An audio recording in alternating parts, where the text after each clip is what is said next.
Hello, everybody. My name is Anna, and I will be leading the Advanced Interview Track workshop today. Today, we'll be going over monotonic stacks and queues. If you don't know what that is just yet, we'll sit tight and then we'll explain it step by step for you.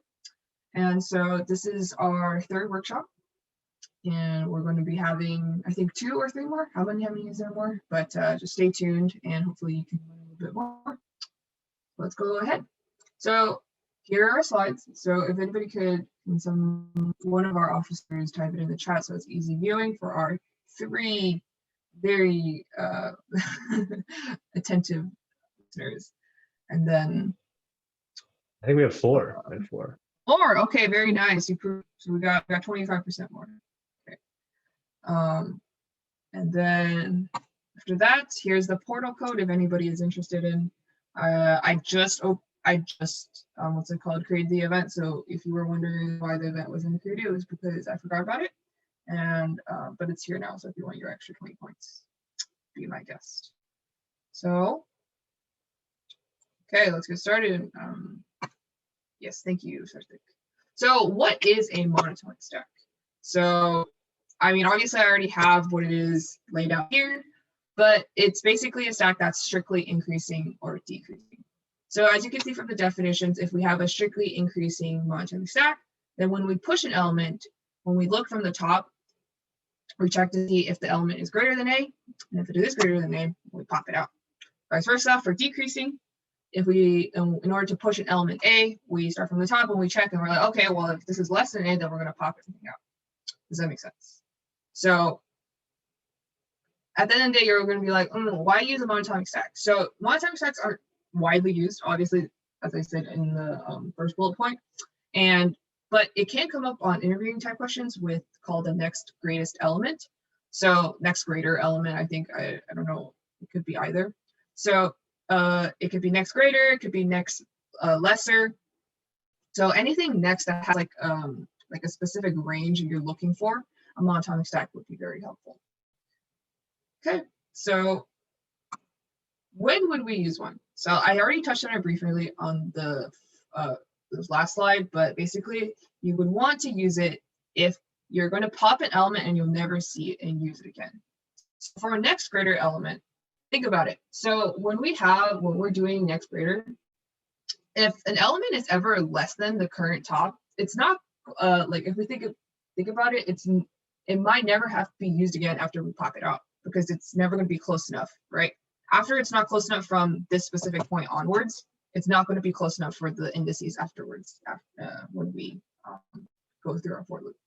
So that's one of the reasons why we would use a monotonic stack in this place. And then second bullet point, this is just to reiterate that for next greatest element and its variations, we would use it. And it's just an easier way to have a, instead of a double for loop for a naive solution, we would have a faster solution time complexity. So, and then the third bullet point says extreme is within a range. So range as in minimum, like between several indices, like we would want, it's not like the entire array. So it would be minimums or maximums, just like what I said before for the second bullet point, just it's variations of next greater. It doesn't have to be greater, it could be lesser, or I guess like least amount of range. So any questions? Type it in the chat. I have my chat open on the right, my dual monitor, so hopefully it will let me see the questions. So what's the point in me telling all of this if you guys can't do an example? So let's take our first example question. So given an array, we're going to print the next greater element for each element that's in the array, right? So like, what does it mean to be a next greater element? It's just the first indice in which the value is greater than the current indice we're checking on. So if there are no greater elements for that specific indice, we're just going to consider that specific indice's next greater element as negative 1 because there's no answer. Okay, so let's have this example input. So anybody kind enough and brave enough to tell me what the answer is supposed to be for this specific input?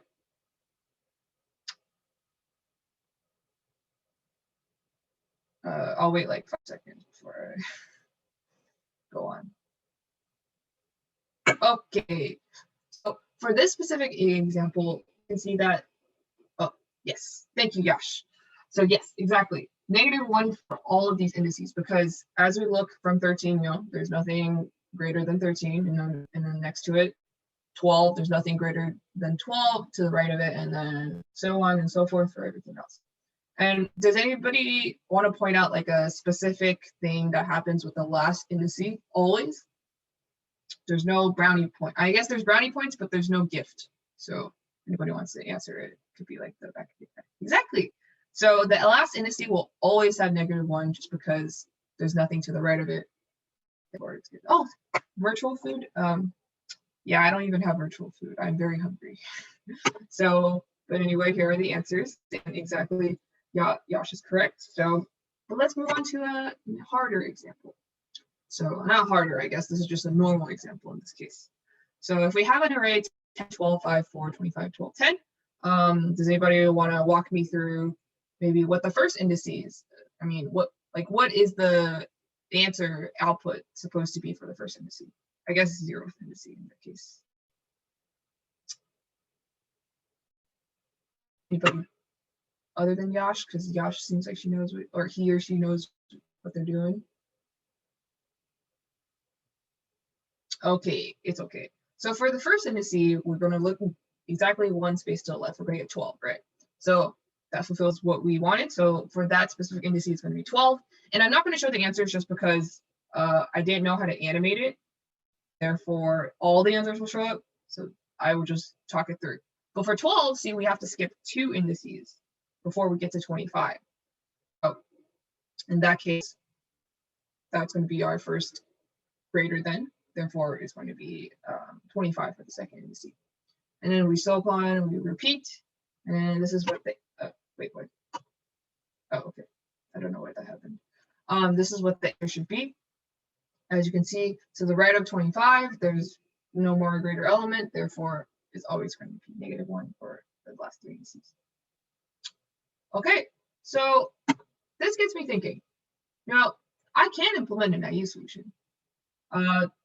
Double for loop, and then I check every element j for j greater than I indice. So like, right, it's a double for loop, and then for I in range, and then you do for j in range, and you could check it.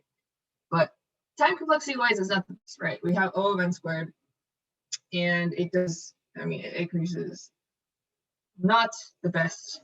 And time space complexity, I mean, O of 1, I mean, sure, that's great, but time complexity is what's going to trip us up. So second bullet point, obviously it's not ideal and can do better. So this is the point of this workshop, because we have, like I said before, we're going to use a monotonic stack. So let's walk through the first, what's it called? The monotonic stack solution. So we're going to start from the back of the stack, back of the array.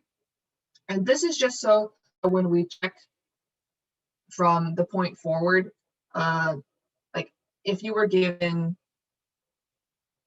what's it called? You'll be able to push things efficiently more efficiently, because if you see from the examples we're going to be demonstrating, is that when you look at 12 first, and you're going to check with whatever is to the right of it, right? If there's nothing to the right of it, then that means it's good. And therefore, if we started from the front of the stack, we wouldn't be able to check if there's anything to the right of it beginning. So we start from the back of the stack in order for the indice that we're checking right now to see if there already was an existing like maximum value, I mean greater element. So hopefully this little illustration would help with your understanding. And obviously anytime you can stop me so that I can go over it a little bit better. So first we're going to push the first element to our stack. And then what happens is that we're going to check 12. So our if statement is going to be, is the top of the stack less than the current element? Because if it is less than, then we don't need it, right? So in this case, what are we going to do? So I have a cheesy animation. It's going to show. Yay, Comic Sans. Yes. So it is indeed less than, and therefore, if it's already less than, and we know it's, then we don't need it anymore, right? Because then the next greater element within the stack is going to be 12 instead of 0 if it had any more. So let's move on. So we're going to pop out 0, and then we go to 12. And then let's move on to 25. So is 25 greater than wait, is the top of the stack less than the current element? So yes, it was, because 12 is less than 25. Therefore, we're going to push out 12 and then we're going to go to 25. And then, so when we get to 4, what's going to happen? Okay, you don't have to answer me because it's a rhetorical question. So 4 is not less than 25. Therefore, we have to keep track of it. So, okay, yeah, no, with my Comic Sans font. In this case, since the top of the stack is not less than the current element, we're going to push it. And then we're going to move on to our next element. And then afterwards, we're going to see that 5 is indeed greater than our top of the stack. Then we're going to push out everything that is less than 5. And obviously 25 is not less than 5. So we're going to push out 4 and then we're going to put in 5. And then same thing with 12 and then same thing with 10. And the reason we do this is because every time we check so all these indices, right? We're all going to be checking if the top of the stack is empty. If the top of the stack is empty, that means that there's no greater element to the right of it. Therefore, whatever is on the top of the stack is the next greater element. And you'll be able to see this hopefully when you code it up a little more to see that when you check it, it'll come out nicely. So we're going to do this warm-up example together so you guys can get a better sense of what I just did with my illustration. And then afterwards, we're going to move on, and then hopefully you guys can solve your own monotonic stack problem with the next greater element. So let's look at this problem statement. So we're given a range of, not a range of temperatures, we're given a weather temperatures within, a set number of days, basically, right? So what we're going to do is we're going to calculate how many days it takes for us to wait for a warmer temperature. So from the first day, we can see 73 to 74. Okay, we only had to wait 1 day. 74 to 75, we only had to wait 1 day. 75 though, we have to wait 71, 69, 72, and then 76 will finally get to have a greater temperature. So in that case, it would be 4. So forth and so on. So we get the output array. Does that make sense? And then obviously the last sentence says that if we can't wait for the day, then we're going to just fill it with a 0. This is a classic monotonic stack problem. So since I'm going to shift on over to our replit, can everybody see this replit nicely? Good. Nice. Okay. So what we're going to do now is we're going to implement this daily temperatures. So see, we're going to be returning a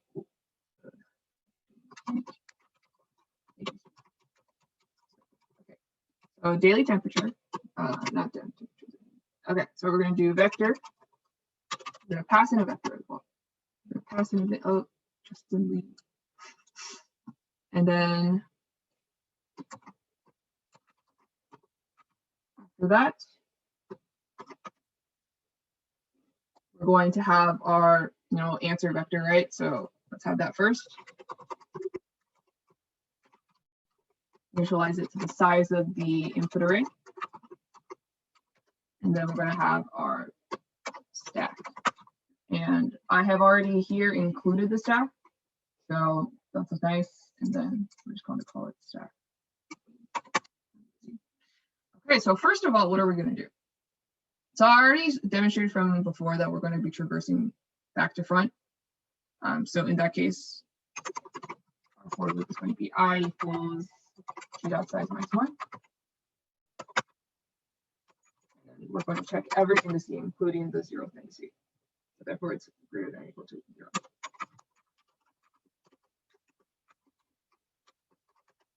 Okay. So what am I going to do here? Does anybody want to give any suggestions? If not, then I will go through this.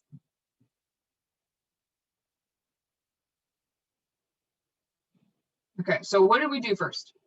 Well, there was nothing in the stack in the first element. Therefore, I mean, we still had to check it technically. But when I went through the diagrams, I didn't. So first I'm going to check if it's empty. And if it's not empty, I'm going to check if the top of the stack is less than or equal to the current indices that we're working, right? Does it make sense? And then if it is indeed less than, then that means that it's not going to be the most closest to the indice we're looking for, so we're going to pop it. You don't need them anymore. Why do I keep checking? Okay. So after that, what we're going to do is we're going to check if the stack is empty. If the stack is empty, that means that there's no more indices to the right of it that is greater than. Therefore, in that case, we can just output a 0. Okay, so we're going to do if.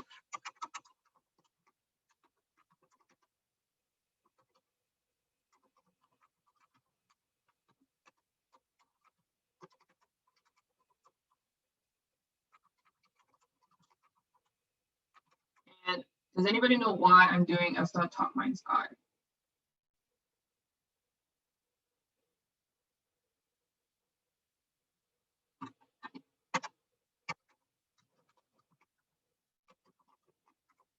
Okay, no response, that's okay. So what I'm doing here is that I'm getting the number of days in between, right?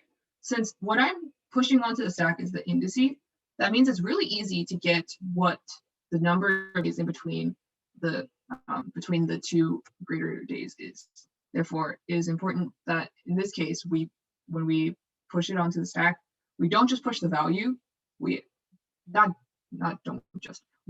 put value, and we push the index, so that when we can just access the index, obviously, as you can see here from T of something.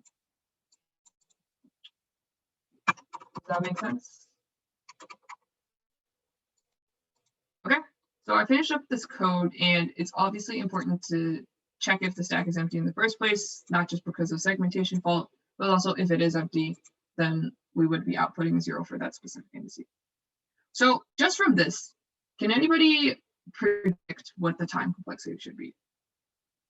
And there should be a little bit of hints, just because I said naive solution is O of n squared, but that's not good enough, right? So in this case, I guess, what is better than O of n squared?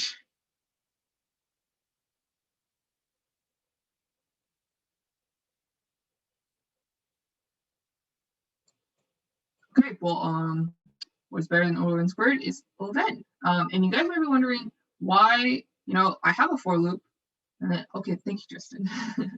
I have a for loop, and then I have a while loop inside, but sometimes while loops can go O of n, and therefore, double O of n basically is O of n squared, right? Well, you'd be shocked. I guess hopefully you're not too shocked, but we only access the elements at most once, right? If it ends up being too many, what's it called? If the stack ends up like what I had the example here,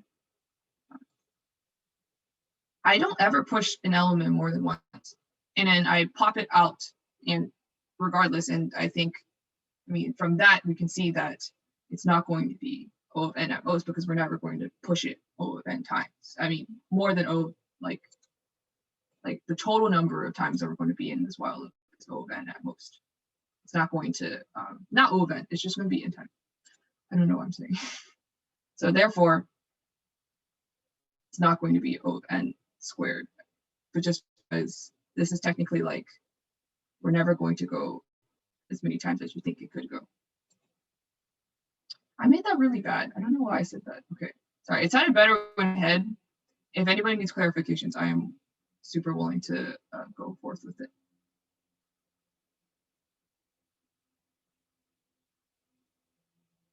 Right. Each element is only pushed and popped once. Thank you, Justin. Okay, so let's test this out first. So let's see this test, and then we're going to have this. Sorry, I'm going to comment this guy out.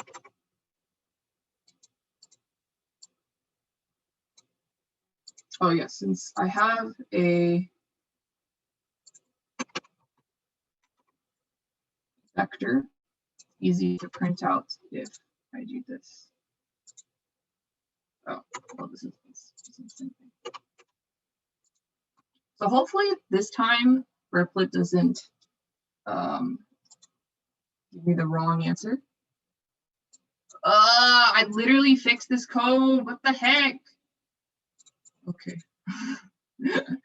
So unfortunately, for some reason, I checked this code on my own Visual Studios, and I got the right answer. I thought, at least. It's giving me. Okay. So just take my word for it. For some reason, it doesn't want to give me the 2 zeros at the back like what the answer should be. Remember, because nothing is actually greater than on the last 2 indices. So in that case, we should be outputting 0, and especially the last indice should always be 0. So I really don't know why it doesn't want to cooperate with me, but I will be moving on unless anybody has any questions with my very dumb mistake that doesn't want to cure itself. I mean, if you can maybe share your Visual Studio, just like convince everyone. Oh God. Okay. I'm sure it's correct.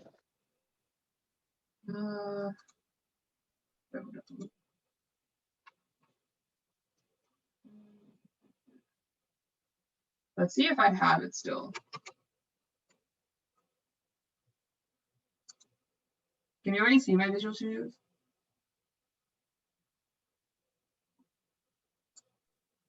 I don't think so, no. Okay. I have to stop here. And then, how do I share this?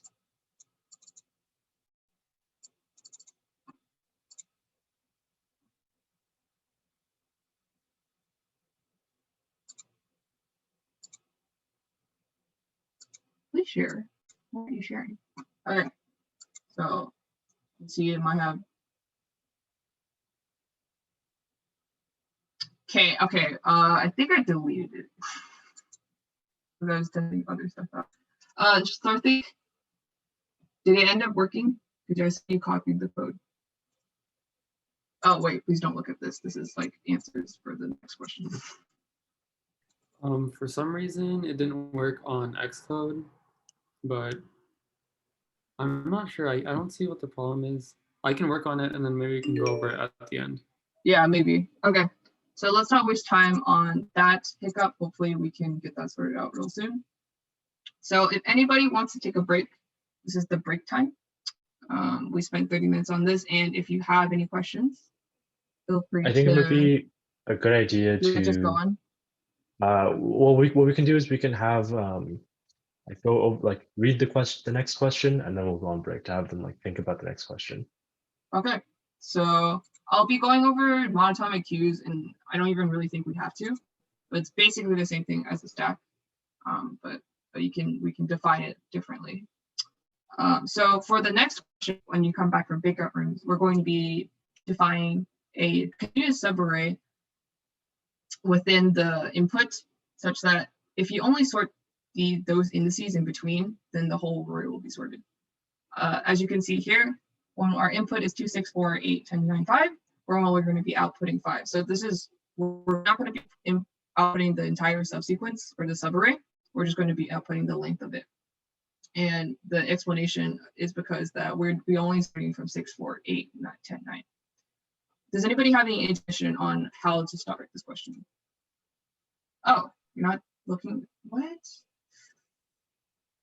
Yeah, you're supposed to be looking at the screen, but I am very bad at this. So I'll go over it again, but basically since we have input here, you can see it's 2, 6, 4, 8, 10, 9, 5. Like I said before, we would output the sequence length to be 5 because we would only sort 6, 4, 8, 10, 9 just because 2 and 15 are in the right place. So I'll just repeat my question. Does anybody have any intuition on how this question could be done with a monotonic stack? feel free to unmute, but I know you guys are shy. And if not, you guys can think about it, and when we come back within 5 minutes, 5 to 10 minutes, then we're going to tackle this problem. And I promise this question, I'm gonna get it right.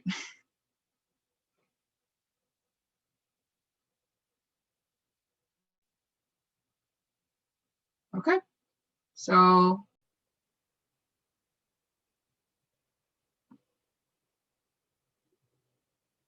if not, oh, yes. So he fixed it and it ends up being 0. So please don't do what I did, which is the auto, I guess.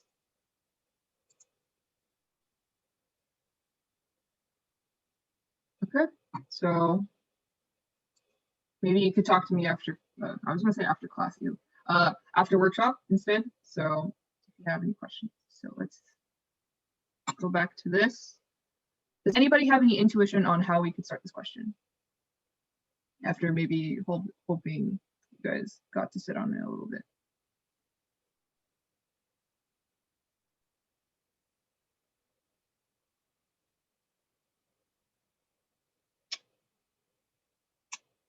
Am I sharing? I am not sharing. That's why. I don't see the green bubble. Sorry, guys. Share screen. Okay. So again, sorry for not sharing the screens, but to just to go over it a little bit again, we're just going to be finding a continuous subarray, and we're going to be only taking the length of this subarray that we're going to have to sort in order for any for all of the indices to be in ascending order. So let's get started and let's try to think about this. How exactly would we use a monotonic stack in order to do this? So obviously we're going to have some kind of boundary in between to get our subarray in order to get afterwards the like the length of the indice, length of the subarray that we're going to be returning. So in this case, we look from the left. How do we know if something is out of place? Does anybody have any guesses? I'm gonna pull up the chat. Where's my chat? There it is. Okay. Well, in any case, what we're going to be doing is that we're going to check for this specific indice when we parse from the left. We're going to see, hey, we're going to push, obviously, like just like before, we're going to be pushing all the indices in, and then we're going to check if the stack is empty.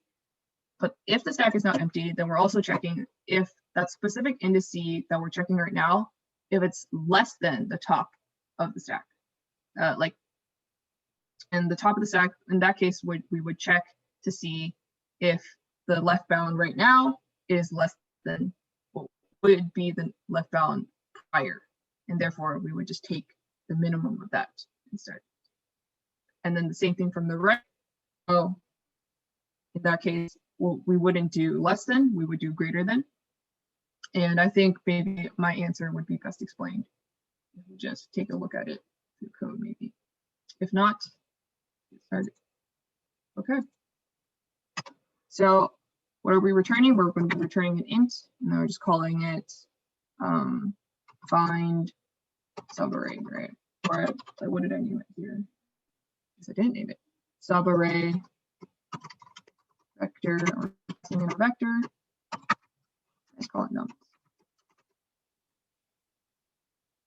And so what we can see here, we're gonna, should have checked for a base case when I was asking you guys, but what should we do if we don't have any numbers within our passed in input array?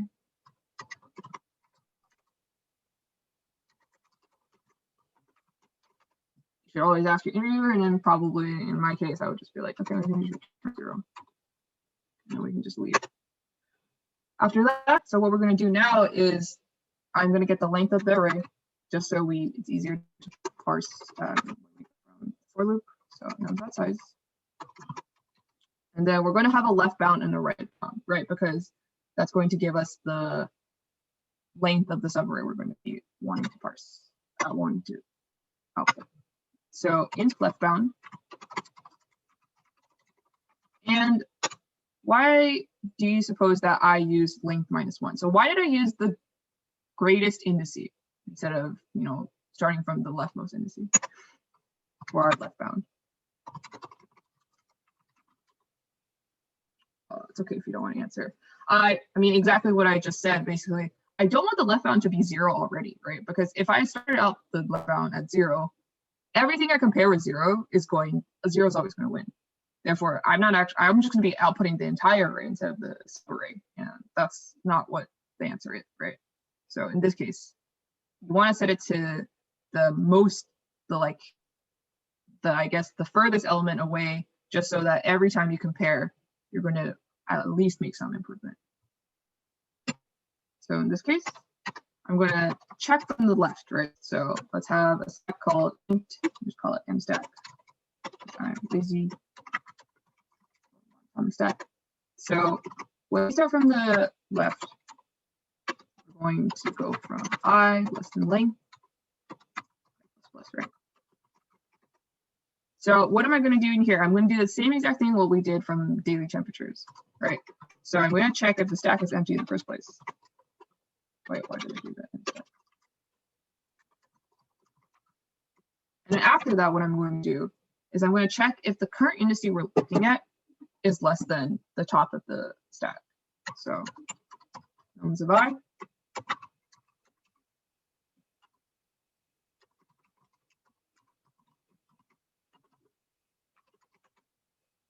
And again, here, I did the same thing with daily temperatures, right? Instead of, what's it called? Instead of pushing the value, I push the indice. So that's, it should be pretty evident on why, just because our left bound is dependent on the indice, not of the value. So we're going to left bound equal to ternary statement, because I think it kind of explains it pretty nicely. So if left bound ends up being less than, what's it called, mstack, we're going to keep it, right? Because that's already going to be whatever is going to be the least. But if not, then let's let f and left bound equal to the top of the stack. And that's it. So, and then we're going to pop back, because nums of I is less than the top of the stack. This is just very left bound. And after that, we're going to push in our indice, just like daily temperatures. Well, after that, we're going to parse from the right. Like what I said before, this is just going to also give us the right bound instead. And then obviously right bound, it starts all the way at 0. Therefore, anything is probably going to be greater than 0. So that's good. Again, we're going to take our input length -1, I greater than or equal to 0. This is very similar to how we parsed it with daily temperatures. I minus while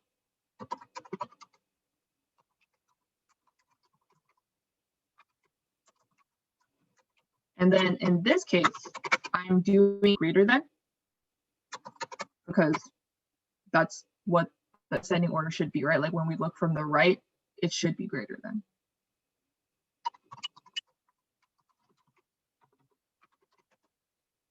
And basically the mirror of left bound. So right bound has to be greater than, and or else why would we do this in the first place?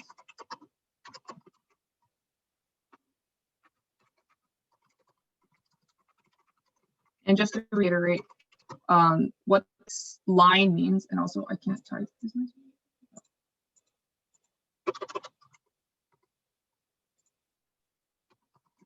So this just means that if this statement within the parentheses is true, then I'm going to do whatever's on the left, and if not, if it's else, then I take the value on the right. And after that, just like on the top, we're going to pop from the stack. We're going to push. So now what do we do? So, I mean, honestly, if our logic is correct, then we should have a, a valid left and right bound, right? But let's think about like maybe like an edge case.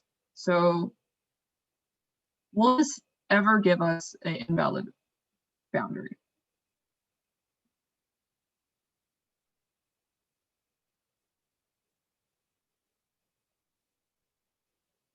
Okay, I'll just answer my own question. So let's take if left bound and right bound never actually got modified, right? So left bound is length -1, and then right bound is 0. So when we take the, I mean, sure, we could take, what's it called? We would have to do right bound minus left bound, but then that ends up being negative, right? So that's obviously not good.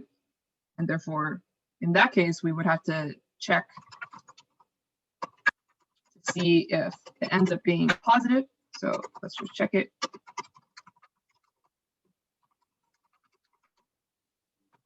If it ends up being greater than 0, that's great, right? So we can just output, but then our else statement is very, so what is our output going to be?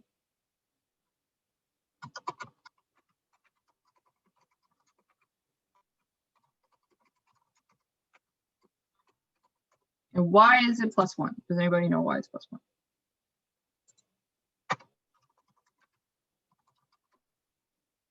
Yeah, very quiet. Maybe Yash would know. Sorry to call on you. I'm still kind of reviewing the previous one a little bit. Sorry. Do you want me to go over a little bit in the beginning again? It's all good, I think. Just a bit tired, so I'm gonna go through it once or twice, and it'll make sense. Okay. Does anybody have any questions about my implementation, first of all? On like how this would work?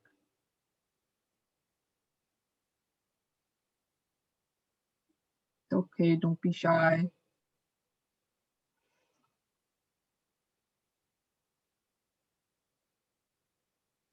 Okay, the reason why it's +1 is just because we take the indices, and when we do indices, it's going to end up being one short there. Therefore, we put it back in. We do the +1.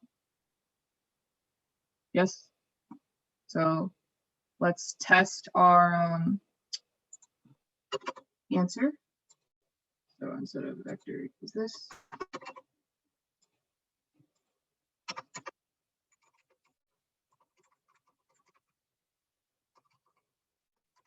And does anybody, you know what, I can just copy and paste this.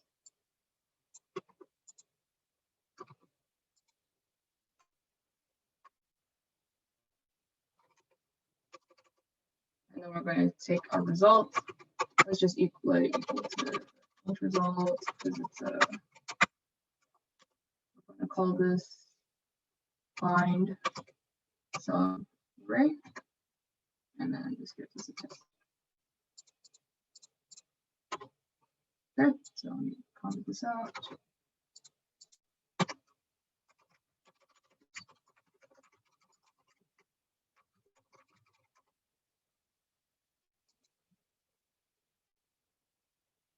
Okay, exactly what it should be. Obviously, I heard from Josh that he's still trying to review this solution. And if anybody has any questions, actually, let's just poll to see if anybody is confused so I can go over it a little bit more anonymously.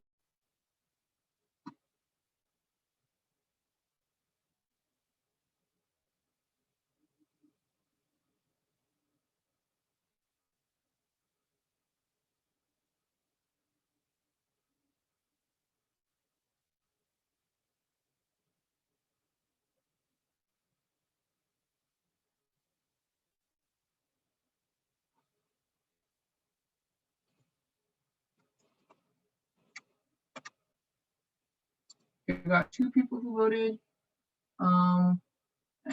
Just two more could vote, then I can get a better grasp.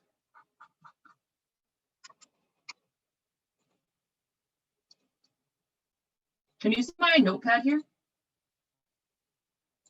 Or is it not available? It's just No, so we rapid. can't. You can't? Okay. Well, you can just walk it through. Maybe it'll make more sense. Okay, so some people end up being a little confused. So let's walk through how this works within this for loop. Oh, go away. Okay, I guess I can't ever click off of this. Okay. So we have our array, right? 2, 6, 4, 8, 10, 9, 5. So obviously, let's just go through. So our first element is 2, right? And the stack is empty, so we're just going to push 2. So this is just, that's the front of the stack. I mean, I guess the bottom of the stack. Sorry, I was going to say front of the queue, but it's not a freaking queue. Okay, so let's go to 6. Since the stack isn't empty, we're going to go inside, right? So now we're going to check if 6 is less than 2. Well, 6 is not less than 2. Therefore, technically, it's still ascending. So we're going to not pop, and we're going to push the up to the stack. So 6 is right now our stack. And then let's go to 4. So while the stack is not empty, okay, the stack's not empty. And then 4 is indeed less than 6. Oh, wait, see, that's an anomaly because it's supposed to be ascending. So we have a contradicting, what's it called, a indices. So what we're going to do is that we're going to check the left bound. So now the left bound is going to be, you know, what we said before, it was length minus 1, right? So that was be 4, 5, 6, 7, so it'll be 6. So in this case, we would want to see whichever indice is, you know, the most to the left. And obviously 2 is not to the left. Wait, 6 is not to the left of what 4 was, which is indice of 2. So in that case, we would take the minimum of that, which is indice of 4, which is going to be 2. Therefore, right now, left bound.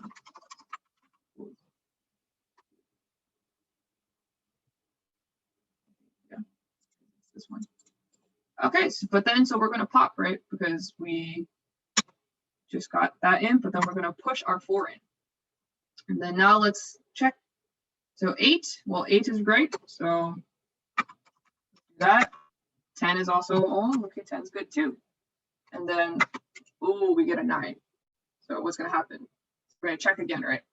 So while the stack isn't empty, it's not empty. And then let's see if the left bound. So the left bound for this one, so 2, right? 2 versus indice 0, 1, 2, 3, 4, 5. Okay, 2 is going to win out. So it's whatever is the leftmost, right? So in that case, 2 remains unchanged. We're just going to pop our 9 out, and then, pop our 10 out.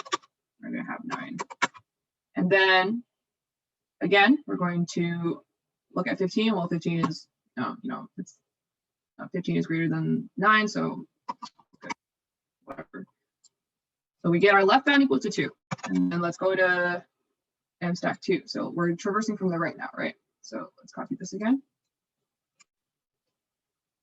Now let's do the same stack. But in this case, we're going to go from the left, right. Okay, so what do we have here? Let's start from 15. Okay, 15 sounds good. 15 is empty. The stack is empty right now, so we're going to just push out 15. And then let's look at what's it called? Where to go? Oh, 9. Okay, well technically 9 is still, 9 is also 15, so we're going to push it on the stack, right? Then we found an anomaly. So now we have 10. Oh, wait. 10 is what's it called? Greater than whatever's on the stack right now. And we can't have that. So we're going to let our right bound. That's going to tell us when it happened. So right bound is currently 0, right? But then we're going to check compared to 10, which is in DF5, 0, 1, 2, 3, 4, wait, 4. 4.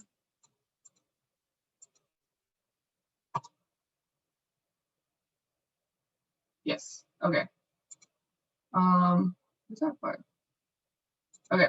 So in that case, we're going to pop and then go to 10. And then we're going to go to 8.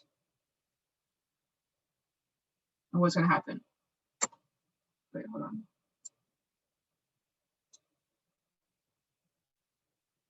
No response. Oh. Sorry. I just checked the chat. Okay, so what we're going to do now is we're going to look at 10 and then 8, 4, those are all fine, right? So then we go to 6. Okay, well, 6 is a problem, right?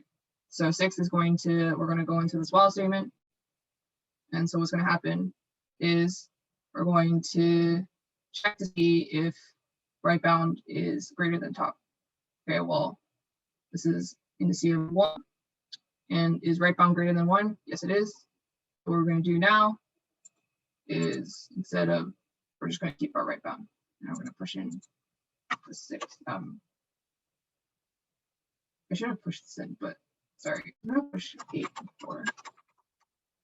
And what we're going to do is we're just going to pop out 6 and then put 4. Same thing here. Does that look right to everybody? Oh wait, why is it 4 and 2? I think it's supposed to be 0, 1, 2, 3, 4, 5, 6. Am I missing an indice? I'm not.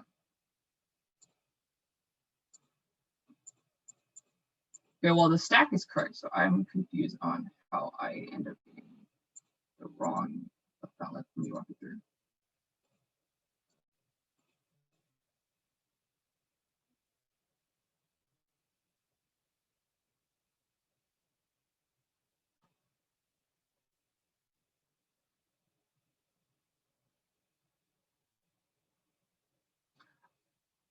Wait, I think this is supposed to be 5 and 1.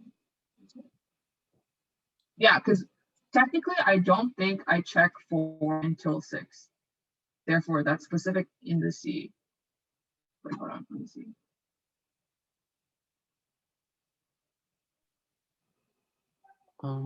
Is it related? Yeah. Okay, go ahead. Yeah. This top of the indice is not going, like 4 is not the indice that we're going to be checking with and the stack the top, right? What did you say? Sorry. No, nothing more. Yeah, so we would be, the left bound would be, instead of looking at it from 4, we would be looking at the indice at 6, so it would be 1. Same thing with right bound. When we looked at the top, it would be the indice, what's it called? Like to the right of it for the right, therefore it would be 5.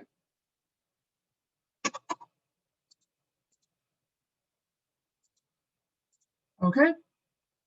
Does that make a little bit more sense? Hopefully by walking through an example, it kind of shows you why the stack puts in things when it needs to, whenever it's in order or it's not in order. See, and then the stack. Okay, so I'll let Sarthik take over and we're going to the next question. Okay, cool. We were going to make go to breakout rooms, but I think there's too few people to go to breakout rooms. Sarthik wants to. Okay, so on to our next problem. So before I start talking about it, I'll give you guys like a few seconds to read it on your own.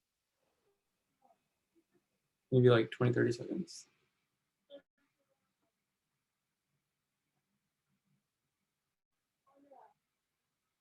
I'm not counting those, so whenever I feel like it.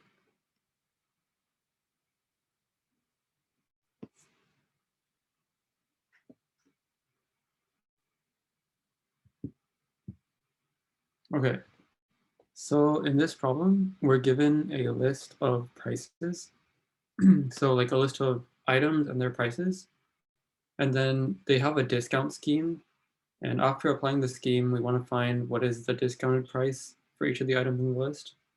And the scheme is that for an item, the discount is the price of the next smaller item to the right. So this is like, this problem kind of just boils down to finding the next smaller item for each item in the list. And this is like I think in the beginning, Anna said that a big category of problems are just going to be related to next greater element. And so this is one of those problems. Instead of next greater element, it's next smaller element. But basically, if you know how to code that up, this one should be pretty similar. So the way we'll go about like coding this up is by using like an increasing stack and going from left to right. And in the stack, we'll have like all the items for which we haven't found a smaller item yet. And then when we find a smaller item, we would remove the elements from the stack that are greater, because now we've found like the discount for them. And we would calculate the discount, put it into our like final answer vector. And then we would add this new price to the stack to create like a new increasing stack. So let's head on over to Replit.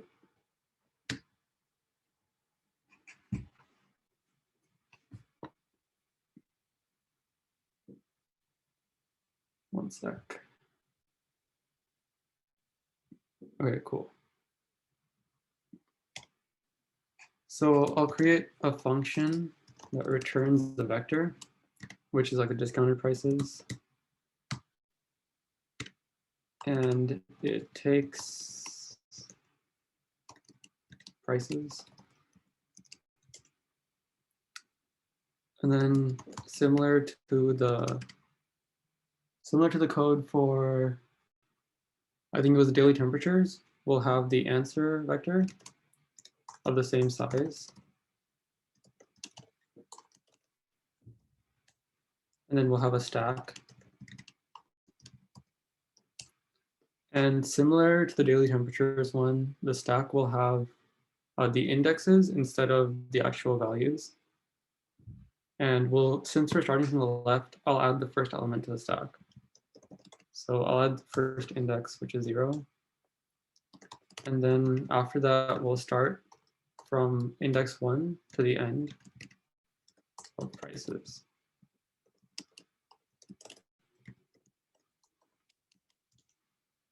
So here,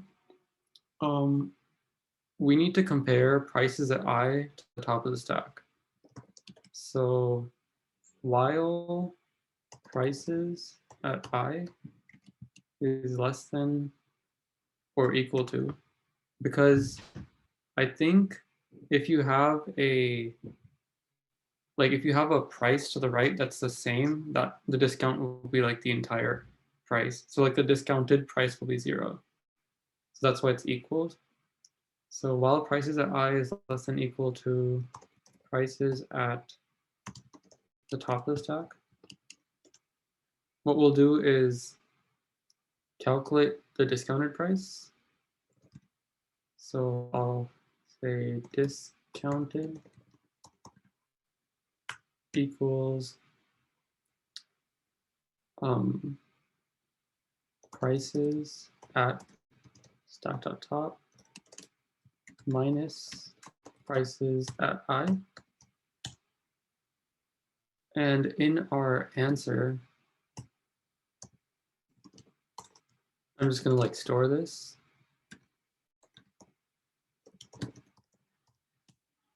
And then we can pop this value of a stack. And so this will continue until we reach a point where the top of the stack is not greater or equal to. And at that point, we'll add prices at I, or I to the stack.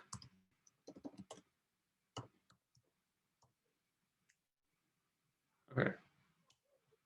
And so this will continue until we reach like near the end of the array. So we know for sure that the last value of the array cannot have like a greater value after it, or I mean a smaller value after it. So like the last one for sure cannot have a discount. And similarly, if like the end of the array is increasing, then for all those increasing elements, we can't have a discount. So like all these increasing elements will be the ones remaining in the stack. So for all the ones remaining in the stack, we don't have a discount. And so if there's no discount, the discounted price is the same as the price. So I'm just going to go through whatever's remaining in the stack and just add its original price to our answer vector. So while stack is not empty, I'll add to answer at the top of the stack, prices at the top of the stack, and then pop. And one thing to notice here is that this can only happen when the stack is not empty. So I'll do that. And that looks okay to me. I'm just going to copy the test case and see if it works.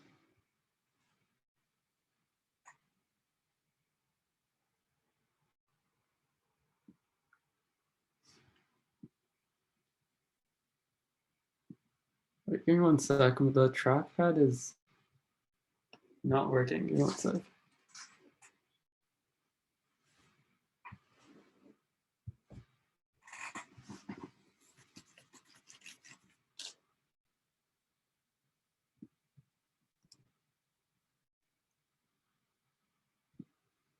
Okay, so I'm going to change this vector.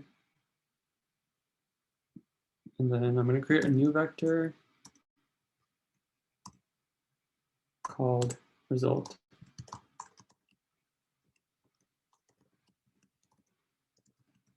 And that will be equal to the output of the function when we call test, call it with test.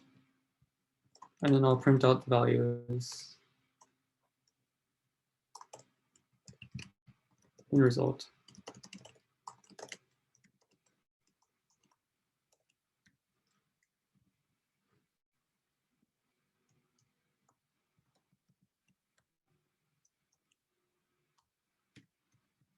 Okay, so let's see.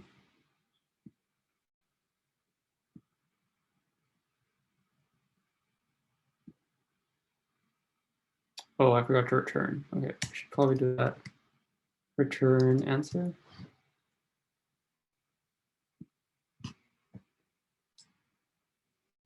Okay, so it looks like it matches what the test case is. Does anyone have any questions right away? If not, we can do the poll.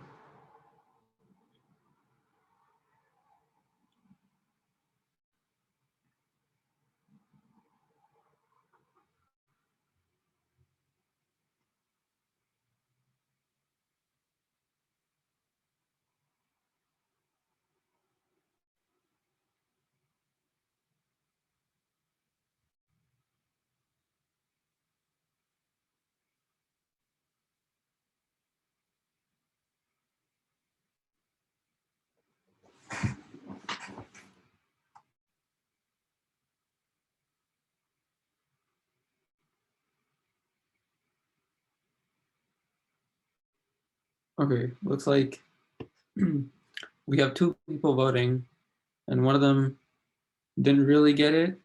So for this problem, it's basically the same as next greater element, except we just change the greater sign to less than sign in the code. So if you understand next greater element, it's going to be like basically the same. So if you have like any specific questions, maybe about like some part of the code, just like type in the chat. Because it's only like one other person. So I wouldn't worry about like, you know, public shaming or something like that. But yeah, you can also ask at the end. So yeah. Do we have another problem, Anna? I think that's all we have. Okay, okay. Everybody looks tired from week 6, so I applaud you guys for coming out in the first place. Yeah.